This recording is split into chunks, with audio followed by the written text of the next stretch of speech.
just in case, is there anything from the last few times we met that you want me to go back over, or any questions that have come up over the week or so since we've seen each other, since we talked? I'm fine. No, I don't think so. Okie dokie. So all of our charts can come in different time frames, so we'll start with that there. We'll see up here in the left corner, so that 5 means it's a 5 minute chart versus the D means it's a daily chart. Does anybody have any working understanding of how the candlesticks work at all? And so I just know so I know how basic I should go. We learned a little bit with Michael, but Rose wasn't there, so you might want to go over the candlesticks again. Are you sharing your screen yet or no? Oh, whoops. Sorry. Thanks. That's how tired I am. Okay, you can see it now, yes? Yes. All right, perfect. There we go. So, all right, yeah. So, I'm sorry. Up in the left corner are here. You see the 5 means it's a 5 minute chart, and the D over here means it's a daily chart. So that's just the time frame that each candle represents. So every candle you see on these charts represents that time frame. This is a day. What represents one day, represents one day, represents one day.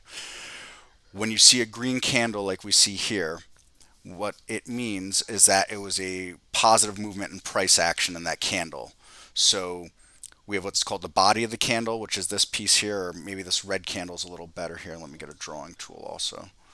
So this is the body of the candle, and these are tails and wicks, whatever you prefer to call them. Generally, when they're on the bottom, they call them a tail, and on the top, they call them a wick, but either works for either. It's not that technical of a term. So, what this all means here is that on a green candle, on the body, it means the time opened here, the day opened here, and the day closed here on that body. But it wicks and the tails mean that it traded as high as this during the course of the day, and even though it's just a little tail down here, it traded as low as that tail on the course of a day. So that's what a green candle means. So it's a price movement positive here on the candle, essentially, right there. Where a red candle means it was negative price movement on the candle, or negative price movement for the time frame. So being that it's a day, on this here it's telling us that the day opened here on this candle, it closed here, it traded as low as that and as high as that. Does that sticks and makes sense? Yes. Yeah, that makes sense. Okay, so and then the same concept flows over to when we come to any other time frame on the chart. So essentially it's the same exact thing on these candles, only each candle represents 5 minutes here versus representing a day over here. On our charts, we have goes from 1 minute to monthly charts actually. I think it goes 1, 2, 3, 5. So if we right click on any of the charts and we go to time frame, we can see here that we can get any of these time frames that are here for us. So what tends to be the most popular, I would say, in general for day traders is going to be 5 minute and 15 minute charts. I don't know if that's overly important to know or reference, but generally speaking, that seems to be the most important for all that. Let me put the notifications off here. So, and different traders like different time frames. So, for example, at night when I scan, I mostly look at weekly and monthly charts. Uh, do the type of trading that I more or less do. But if you have people that are trading really fast, they're going to want things like 1 minute charts because they're looking at really fast moving stocks and fast price action, probably taking a lot of shares at once and only needing 3, 4, 5 cents to make the money that they're looking for. So, questions so far on any of the things here with the charts, with the candlesticks?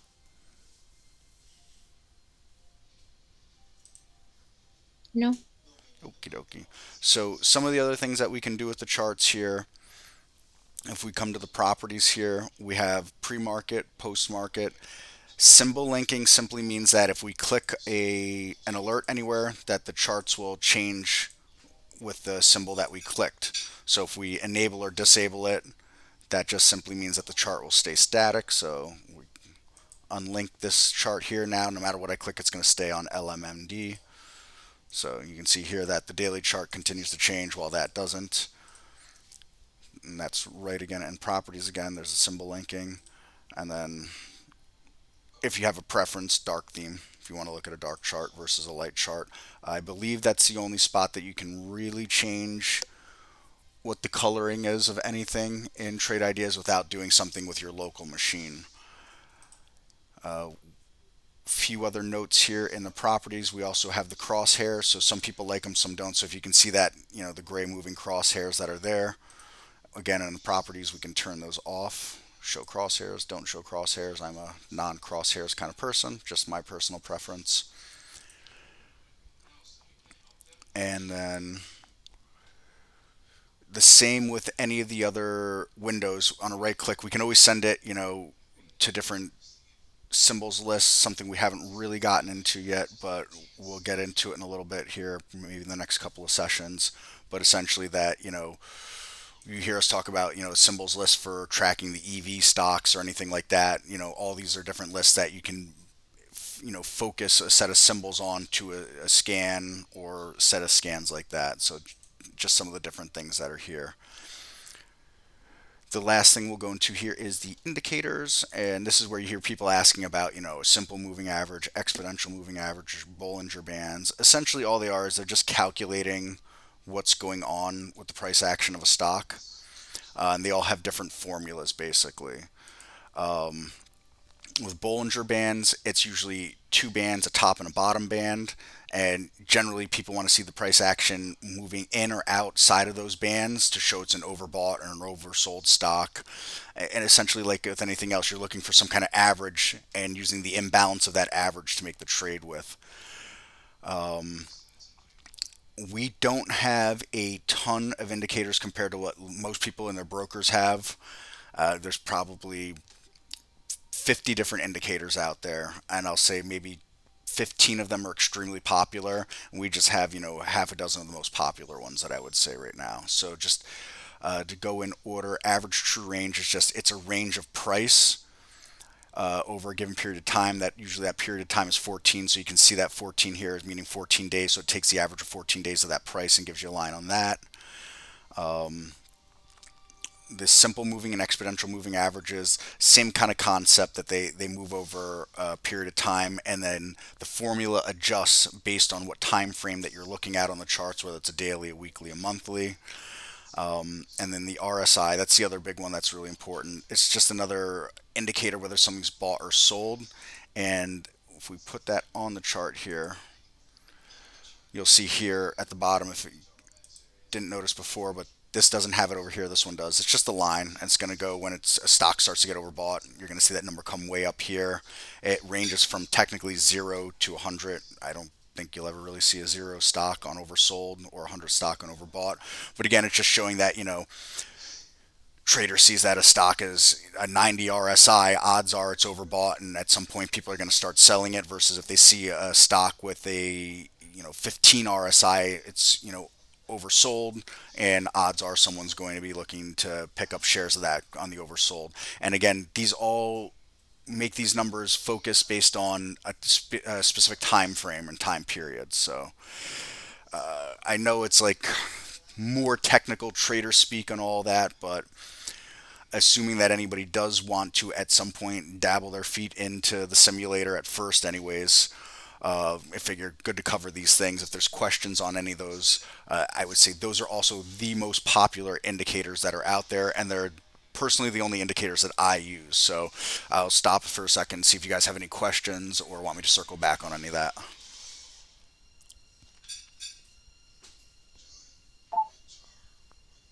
I'm fine. No questions. Okay, so we'll just play around for a second here, and we can bring up some indicators and show how they kind of work on charts and in different time frames. So we'll stick with my personal favorites for the moment, and then we can move off that afterwards. So if we come in, if everybody wants to do on the charts with me, indicators, and let's add an exponential moving average, and we're going to change the period to 8 here. And we're going to press add, and that's probably, I would say, one of the most popular indicators that you'll find people looking for, and it's what we probably have the most requested, is for EMA filter, actually. So we'll click add for that, and then we're going to come back in to simple moving averages, and we're going to use a 20 simple period moving average on this chart here, and then once again we'll click add, and we're going to need to change colors. So for the simple moving average, let's go to modify colors, and you can do whatever you like. I'm going to go with nice red color. And I believe that should oh, sorry, I was wrong. To modify the colors, if we go to edit, I believe here. So let's pick the SMA, modify colors, set color. Okay. There we go. And then we click save after we do that. Let me know if you're all with me. Mine doesn't let you do edit, and the chart area I can't really read. It's just new area and main chart. There's not a third option. Do you see on your left side, do you see the options of the indicators that are there? Yes, they're all there, but they're So click on all of them. click on the indicator itself. Okay. And then do you have it should say main chart, and then you can go to modify. Um, it's still the chart area is only new area and main chart in that box. You can click the main chart area, no? Yeah, I can. I was just wondering why you have three options. And Oh, I I only have chart area 2 because chart area 2 is where I have this volume indicator that's there. And then, Okay. Okay. or actually, it looks like my volume indicator is in area 1 and the RSI as an indicator is in 2. I'll remove the RSI for now. There's no need to have it. Okay. So just remove and that's gone. So we'll just stick with those. I'm going to try I only have one EMA. Save. And then let me know when you guys are ready, and we'll start to play with this on some time frames and just show you kind of what traders look at with charts. I'm ready whenever everyone else is. All right, I'm going to guess everyone's ready. So let's right click and let's pop out the chart so that we can expand it nice and big. See what we're doing.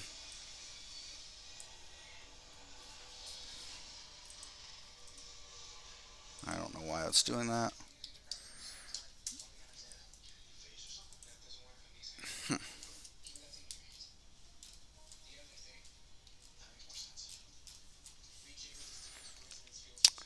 Still a learning curve for me with this here on the web version.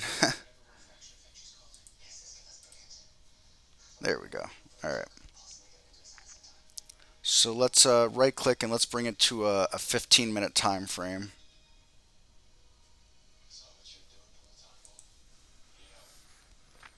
And then we're going to go over a few other things here. So this kind of pink shaded area here, that's indicating pre-market time. This bluish, or as Barry would call it, mauve area is our post-market. And for the purpose of looking at indicators, we're actually going to remove those because those skew the data that comes in on any kind of moving average. So right click in properties, and we're going to go uncheck on pre-market. Right click in properties, we're going to uncheck in post-market. And this gives us a truer reading of these indicators that are moving here. And once you have that done, zooming in and out on the charts, all you have to do is when you have the mouse cursor over it, press and hold control and just scroll your mouse wheel. And scrolling it down will bring you back so that you see more data. Forward, zooming in. And we could also, if we let go of control, we can simply just scroll back in time as well. So let's get something that looks like this. And this is showing us, going back. So here we have February 1st, here we have February 3rd, so we can see where the days are divided like that. So one of the really popular things that you hear is crosses, and the biggest cross that people generally are looking for is what's called an 820 cross, and it works on basically every single time frame. So depending on the kind of trader you are and how much A, risk you're going to be taking on the share size that you're doing, and B, what time frame you're more or less looking to hold the stock for. Usually, people that looking at longer time frames will be looking at on the charts will be looking at longer holds on their stocks. So what a cross mainly means is there's momentum moving in a direction. So we can see here on this candle from, it looks like the 22nd. This is not. Sorry, something's still off on this chart for me, I'm realizing.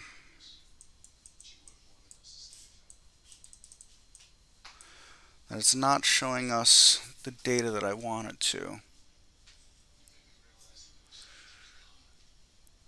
Do your charts all look the same as mine right now, the way it's lined up here?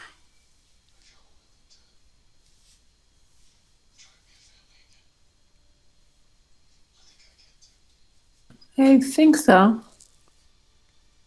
All right. Because it just doesn't see, it's not enough candles here. This is indicating that February 3rd starts here. So second's in here somewhere, unless I'm missing something. Second, third. All right, that might have to do with the volume indicator on the bottom here, I'm guessing, is what's going on. Sorry.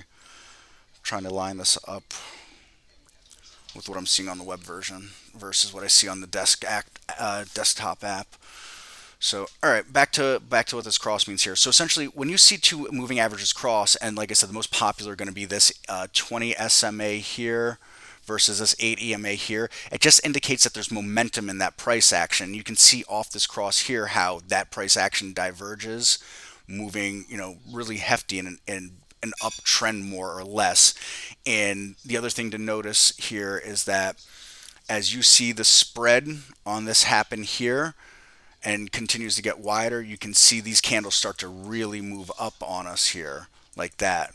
And so, when anybody's trading, people say I'm a momentum trader. Well, everybody's a momentum trader, but it's, at what period of time are you looking at that momentum to take place over? And the concept comes back to show us here as we see the spread widen here, the candles get bigger. As we see the spread shortens here, the candles get smaller essentially. So, these are the things that people are looking for in different price action on the charts here. And then everybody has different patterns that they like to look at as they look at different time frames. You hear all these crazy patterns, head and shoulders or wedges and things like that. And I think one of the most important things for anybody to note is you can draw anything you want on any chart anywhere and make it make sense to your narrative. So I don't think it's great to get caught up in all these crazy patterns. More or less, I like to look at what the price is doing, and then we can look at down here where the volume bars are. So this is essentially telling us, how much buying and selling of shares are being done. And again, same concept: red bar selling, green bar buying, and we can see that people are selling a lot more than they're buying on this. So these are the things that we're looking at on charts for how we're going to interpret data, and everybody's going to interpret slightly differently. And getting familiar with charts, it just simply takes time, seat time and screen time basically. One of the other things that a lot of traders like to stay away from is we see here on these charts all these wicks down at the bottom, these big tails, all this stuff like that. For a lot of traders, that's a big no-no. It just means a lot of instability in the trade, and especially if someone's trying to kind of hold on and they don't want to get whipped around in the stock. You'll see people try to stay away from things like that. They want to see stocks that look calmer. The wicks and tails kind of make the stock look like it's erratic, essentially. So just trader talk that if you ever pop into Barry's room and you're listening, you'll always hear Barry say, "Oh, I like that chart, but those wicks and tails make me nervous." And these are the kind of things that you'll see traders discuss, or if you're ever dropping in on one of the chats that we might be having with someone in Scout, these are the kind of things that we get asked more or less, especially with charting and things like that. And I know we don't essentially teach trading, but we do talk about these things in the 5 o'clock webinars or in the 12 o'clock support sessions and things like that. And even though we don't teach trading, it doesn't mean we don't talk about these things with, anybody that's learning the software essentially. So I'm going to take a second here and pause again if you guys have questions on any of the indicators or what I mean by the cross, like we see the cross here or anything like that.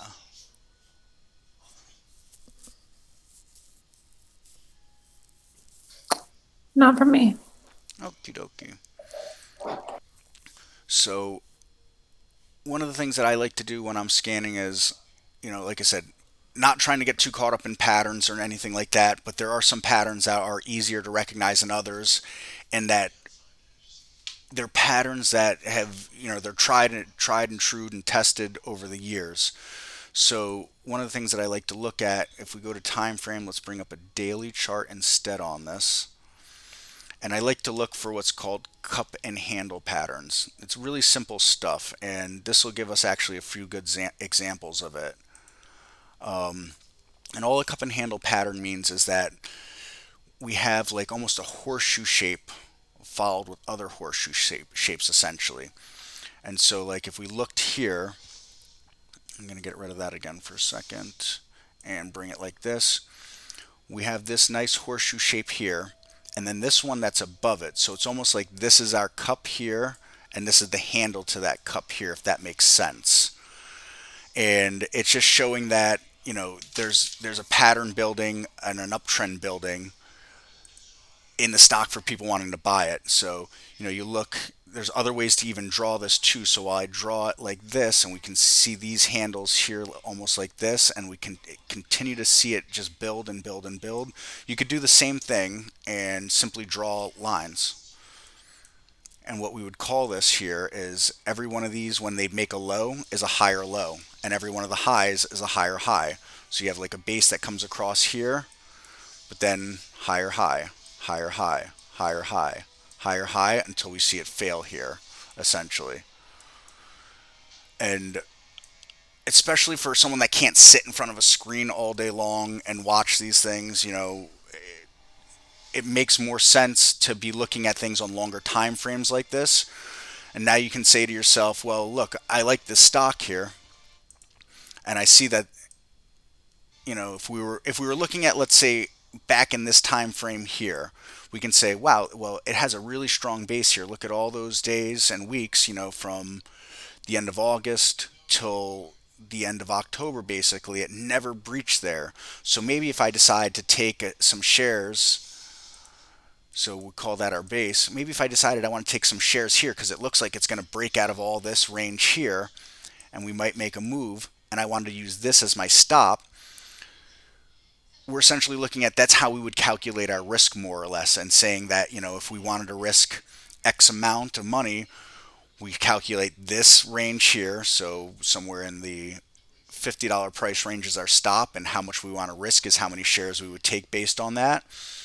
And we're using these patterns and the charts essentially to decipher what ranges we think could happen. It becomes more of if and then statements. Now, obviously, hindsight's 2020, and if we decided that we were going to get involved in the stock here, we didn't feel much pain. You can see it comes down and touches this area here, but never comes down to this support area that's here.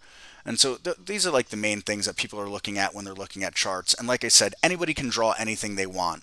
If I was more of a wedge guy, what I see here is, look, we have a wedge that's happening here that we can draw.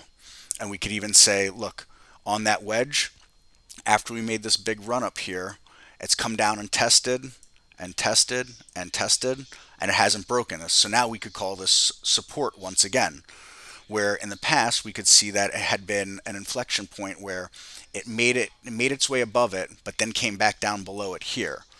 So, and we can say another wedge happened here. So, and we could say another wedge happened here. So, like I said, you can draw anything on these charts, and I mess around, with other people all the time, and even my daughter in the past, where I'm showing her, draw lines, and we like green candles and things like that. But anybody could look at this and interpret the data any way they want, but it comes back to that seat time and how that data interprets into your brain more or less.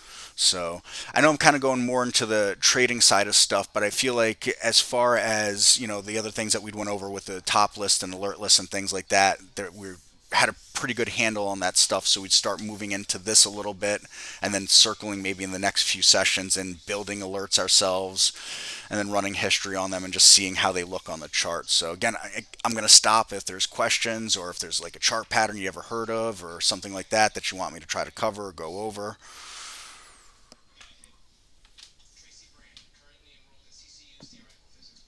I am still good. No questions. Okie dokie. So, just to show you one more time how these work also, got rid of our drawings. Let's do that. We can find these patterns on any kind of time frame too. So we're going to just bring it to a monthly just for fun and see what this does on a monthly. Bad example because it's a newer stock. Let's try Apple.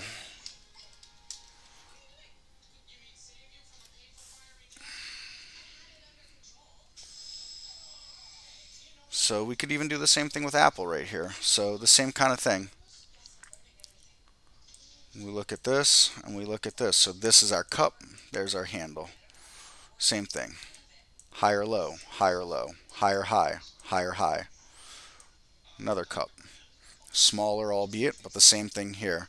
And so it's, the same things. These are things that, repeat and rinses, you might say, for doing laundry essentially. So especially for you ladies, if you decide that you want to start running the simulator and playing around, what you can do is start to maybe at night, if you got 5 minutes or something like that, and you just want to pull up a quick few charts or something and mark them around and maybe click a like on them or something like that, and then, see what you see from looking at historical data on the charts like we're doing here.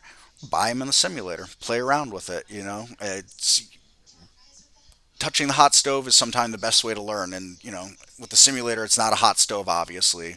So if you have ambition for trying to trade, I know that when Michael was doing this last year that you guys were interested in trying your hand with the simulator and things like that, and I've gone through most of the videos that he did. I didn't see the last two videos on that back to basics. So but while you're sitting there, why not run the simulator, give it a shot. I figured nothing ventured, nothing lost, and it's a good way to start getting that kind of screen time with charts. And 5 minutes is better than no minutes on any of that. um, just in case you're wondering here, this buy and sell, that has to do with Holly, that she at some point bought it. The reason why this looks all screwy is because Apple screwed with their price by essentially doing what's called a split on their stock. So back at I believe it was the end of the summer, maybe it was, Apple stock was something like probably $500 or $600, and they decided to dilute their stock and make more shares, for lack of a better term, and bring the price, make it look like the price is down. So anybody that had owned Apple stock at the time, if you had 10 shares of it, now you had, I don't know what the split was, but let's say it was a two for one split. Instead of 10 shares, now you had 20 shares. So just made your shares worth less, but you had more of them essentially. So that's why this looks all screwy here on that. So all right, we're at the top of We the. can't What's that? we can't use the simulated trading with the web version, right? We'd have to do it on the downloaded. Oh yes, I keep forgetting But that.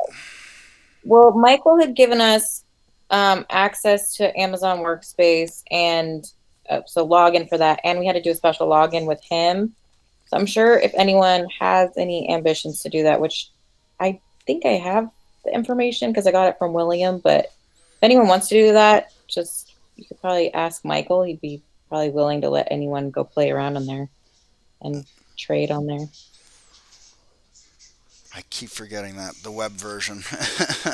I have to remember this because I have ambitions of a Mac sometime in the not too distant future for myself, and I'll have to run AWS as well, like these guys do. So, um, all right, I'm gonna stop there. I know we're at the top of the hour, so any other questions? And like I said, I know this is more kind of on the technical side of things, but I figure we've done a few things with all the other windows, so why not dive a little more technically here with the charts and look at a little bit of patterns and things like that, and just, I'm not gonna be ridiculous and give you guys homework or whatever. It's, you want to learn, and if not, we'll just keep going forward with the lessons in this fashion here. But um, if there's questions, let me know.